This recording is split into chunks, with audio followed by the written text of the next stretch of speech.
Jika wayang itu haram, bagaimana nasib Sunan Kalijaga di akhirat sekarang? Percaya tidak percaya, larangan untuk berbicara politik yang diterapkan oleh Soeharto membuat rakyat Indonesia hanya bisa berkutat berbicara soal seni, budaya, dan olahraga. Rakyat Indonesia diberi ruang yang sangat luas untuk berpendapat, selama pendapat itu tidak menyentuh ranah politik. Jangankan kritik, pertanyaan seperti yang diajukan oleh siswa SD, Soeharto merespon dengan jawaban, "Kenapa kamu tanya begitu?" Dan bulu kuduk semua orang yang mendengar respon Soeharto itu seketika berdiri serentak. Mengerikan bukan? Tapi di sisi lain, kita mengenal senam pagi Indonesia sampai berversi-versi. Cerita-cerita seperti film Boneka Si Unyil ditunggu pemirsanya. Belum lagi ajang-ajang lomba lagu remaja yang bercerita tentang alam dan manusia. Perayaan Hari Kemerdekaan 17 Agustus bisa sangat meriah setiap tahunnya. Kebudayaan dari berbagai daerah ditampilkan beragam. Baju adat Bali, baju adat Dayak, kebaya, baju Bodo. Pokoknya semua baju adat dikenakan tanpa modifikasi keislaman. Semua terlihat cantik dan otentik. Dan pagi ini saya menemukan di YouTube kumpulan lagu-lagu pop zaman Soeharto dan semuanya bagus-bagus, dengan lirik syarat akan kritikan.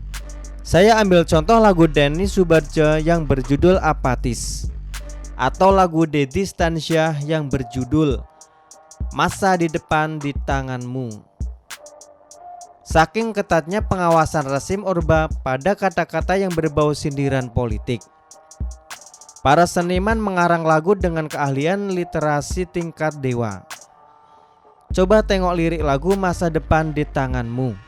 Angin kencang bertiup awan hitam kemelut pertanda badai kan datang. Sahabatku berbisik cerita kehidupannya. Dengan air mata telah lama berputar, serahkan diriku mama papa bercerita mengakhiri rasa tenteram damai. Kilat mencakar langit, guntur yang gemuruh, curah hujan jatuh berpeluk. Asap ganja merangkak dan merangkak mencari jalan hidupku. Bibir lemah berkorbar, dosakah diriku berpijak kegelapan di antara cinta kasih lusuh. Hai, jantan jangan biarkan kau terhanyut dalam kehancuran. Lampu-lampu hitam pintu masa depan di tanganmu. Lagu-lagu yang memuat pesan-pesan penguatan moral atas keadaan yang terkekang disampaikan dengan sangat apik dan pelik. Di sisi lain, lagu-lagu yang menggambarkan kecintaan pada Indonesia marak digaungkan oleh para seniman musik. Sebut saja Gombloh, Titik Puspa, Leo Christie, dan Guru Soekarno Putra. Coba lihat lirik lagu Karisma Indonesia yang dinyanyikan Lois Hutauruk ini. Bersama kita melakukan irama, puji karisma alam Indonesia. Bangsa yang ramah, marilah semua bersatu berpadu. Padang hijau permadani negeriku, unggas terbang bebas nian berlagu, membuat karisma dunia. Hidup di Indonesia, tak jua di Markapada. Cahaya Purnama Raya menghidupi desa-desa. Nyur di pantai Bahtera melambai, bukit hijau menjutai, walhasil kan ku gapai. Suci bunga-bunga katulistiwa, titian dewa-dewi Indraloka, tumbuhan dan lagu mengiring, tarian budaya negara. Dalam tekanan, rakyat Indonesia masih bisa merasa bangga akan negeri tercinta.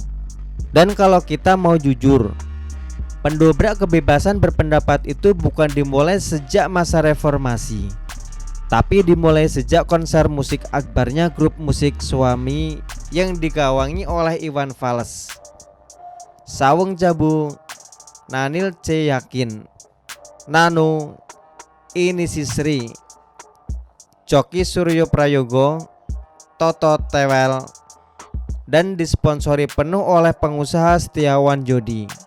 Pada tahun 1990, di mana sederetan lagu pop rock yang liriknya syarat dengan sindiran, termasuk lagu Bento dan lagu Bongkar, untuk pertama kali diperkenalkan di panggung terbuka di Surabaya.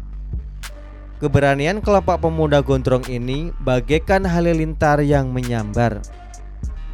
Kita seakan dibangunkan dari kepasrahan. Lirik dua lagu yang menjadi legenda sampai hari ini ditulis tanpa basa-basi. Walaupun tak menyebutkan nama, tapi penggambaran sepak terjang pejabat negara di zaman Orde cukup jelas langsung diterima dan menjadi suara rakyat Indonesia. Padahal Iwan Fals mengaku kalau Bento itu adalah nama ayam jago peliharaannya. Coba kita tengok lirik lagunya.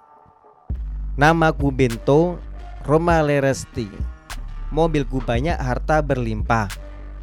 Orang memanggilku bos eksekutif, tokoh papan atas, atas segalanya. Wajahku ganteng, banyak simpanan. Sekali lirik oke sajalah. Bisnisku menjagal, jagal apa saja. Yang penting aku senang, aku menang. Persetan orang susah karena aku.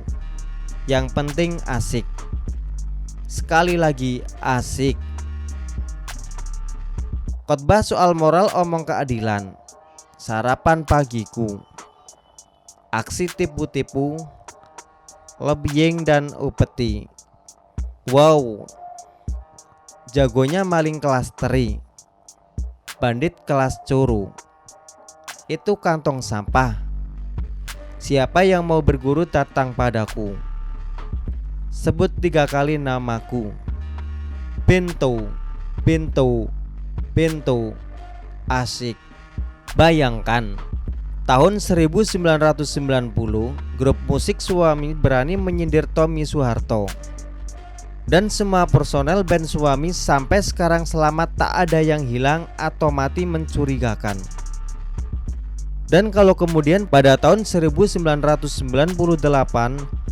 para mahasiswa dan aktivis berani melengsarkan Soeharto, bukan hal yang mustahil kalau bibit keberanian itu didabur oleh lagu-lagu grup musik Suami dan Soeharto kecolongan. Siapa yang menyangka kalau hasil reformasi tahun 1998 hari ini lebih dinikmati oleh kadal gurun. Kebebasan berpendapat yang diperjuangkan justru membuat Indonesia terkotak-kotakan dengan mengatasnamakan agama Islam. Rasa nasionalisme hampir diharamkan. Semua dikafirkan. Baju-baju adat daerah dipadu-padankan dengan kerudung dan lengan panjang. Bahkan kemarin ada ulama yang mengharamkan wayang. Lalu bagaimana nasib Sunan Kalijaga L1440 yang berdakwah Islam lewat wayang kulit, tembang, gending, dan gamelan di akhirat sekarang? Atau Sunan Bonang L1440 dan Sunan Muria L1465 yang juga menyebarkan agama Islam melalui kesenian. Seakan nalar dan logika dipingsankan agar saat ciuman yang diingat hanya dakwah terakhir yang mengharamkan wayang. Inikah kebebasan berpendapat yang kita impikan setelah Soeharto tak berkuasa? Tentunya bukan itu. Namun, kita juga tak bisa menyalahkan pemerintahan Indonesia hari ini dan menstigma lemah, tidak tegas, bahkan cenderung takut pada kelompok kadal gurun. Karena faktanya, kita pun tak bisa mengharapkan pemerintah Indonesia bersikap kejam seperti Soeharto atas PKI. Saya tidak bisa membayangkan jika untuk mengatasi provokasi kelompok kadal gurun, Presiden Indonesia pasca Soeharto bersikap sama kejamnya seperti Soeharto pada PKI. Mungkin setiap presiden akan dihadapkan meja hijau setelah lengser karena ada pihak yang menggugat perintahnya. Soeharto saja yang berkuasa 32 tahun lamanya tetap saja dituntut untuk dimeja hijaukan. Apalagi presiden era reformasi yang hanya berkuasa maksimal 10 tahun. Yang bisa melawan kadal gurun adalah kadal air, bukan hanya pemerintah. Kita ini adalah kadal air. Dan saya masih takjub dengan pemikiran ulama yang mengharamkan wayang. Apa mungkin ajaran Islam abad 21 bisa lebih benar dari ajaran Islam abad 15? Ini bisa panjang penjelasannya.